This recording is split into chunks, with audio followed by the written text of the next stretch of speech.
একটু দয়া করেন বাবা, একটু ওষুধের ব্যবস্থা করে দেন বাবা।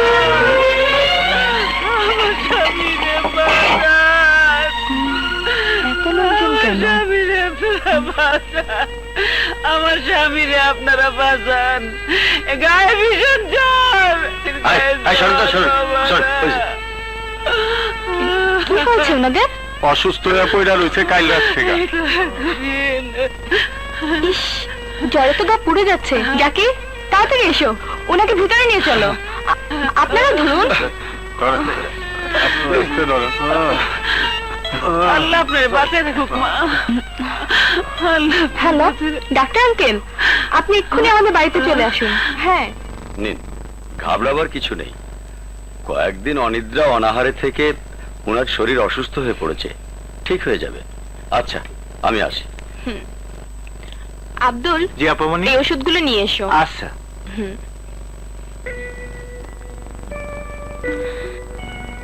তোমার এই ঋণ যে আমি কেমনে শোধ করুম মা? কি যে বলেন, মানুষই তো মানুষের কাজে আসে, কিন্তু আপনাদের এই অবস্থা হলো কি করে? আমরা গ্রাম থেকে ছেলের খুঁজে শহরে আইছি। শহরে আর কোনো আত্মীয় স্বজন নেই? না। তাহলে ছেলেকে যতদিন খুঁজে না পাবেন ততদিন আমার বাড়িতেই থাকুন। জি, তোমার এখানে? হ্যাঁ, আমাদের এত বড় বাড়ি, আপনারা দুজন এখানে থাকলে কোনো অসুবিধাই হবে না। একটা কথা কই, মনে কিছু করো না মা। বলুন। ছেলের না পাওয়া পর্যন্ত যদি আমরা তোমার এখানে থাকি, তাইলে আমি তোমার সংসারে খুঁটিনাটি সব কাম করতে না না, চাই। কাজের মানুষ তো আছেই। আছে তো, কি হইছে? তোমার উপকারের বদলে যদি এইটুক করতে পারি, আমার মনটা শান্তি পাইব। বেশ তো, যদি আপনার ভালো লাগে তাহলে করবেন। আচ্ছা।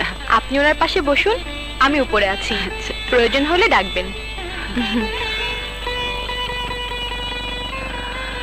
আল্লাহ।